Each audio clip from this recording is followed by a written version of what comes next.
Bonjour, de nouveau dans notre laboratoire préféré, nous allons aujourd'hui voir d'autres éléments sur les masses volumiques et plus particulièrement sur les masses volumiques des liquides. Au niveau du matériel, nous avons donc un porte-tube avec les deux tubes AIC et au niveau des ingrédients, donc de l'huile, de l'eau et de l'alcool. Nous allons donc verser 1 ml d'eau dans le tube AIC.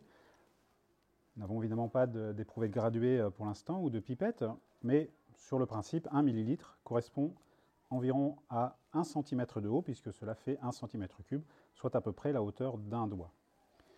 Je vais donc prendre de l'eau et je vais verser environ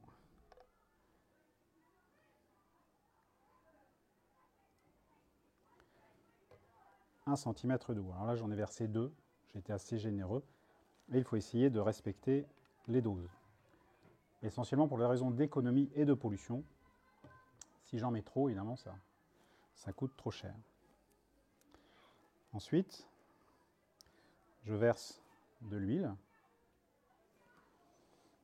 Donc si vous regardez bien, je tiens le tube AIC comme cela, ce qui fait que si je verse et que j'en mets à côté, la goutte coule le long et je ne me salis pas les doigts. On imagine que c'est un produit corrosif, ainsi je ne me fais pas mal. Je penche le tube AIC. Si je suis droit, ça risque de mélanger et de fausser peut-être le résultat. Et je verse ainsi doucement.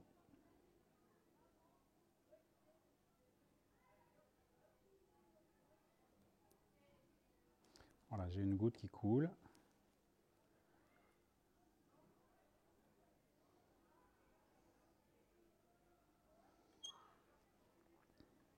Je fais attention à la goutte qui reste sur le bec verseur. Des fois qu'elle tombe, cela peut aussi salir. Et toujours, si c'est corrosif, c'est dangereux. J'ai donc ici deux phases. On voit bien ici la différence entre les deux liquides. J'ai donc l'huile et l'eau. Alors, dû à la coloration, ce n'est pas très flagrant, mais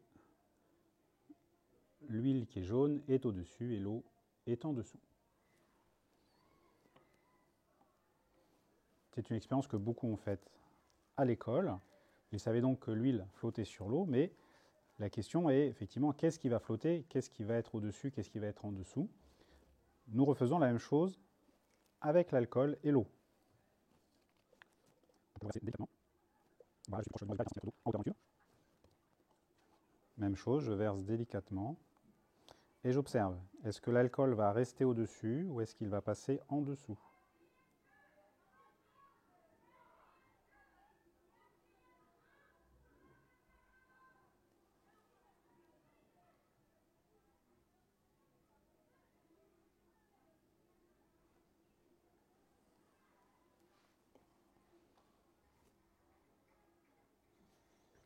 Alors ce n'est pas très flagrant puisque là nous avons effectivement un liquide qui est incolore pour l'eau et incolore pour l'alcool, mais on peut voir au milieu il y a une sorte de séparation. Donc on distingue bien les deux et comme vous avez pu le voir, effectivement l'alcool est resté en haut. Donc l'alcool flotte aussi sur l'eau. Ces résultats étaient prévisibles.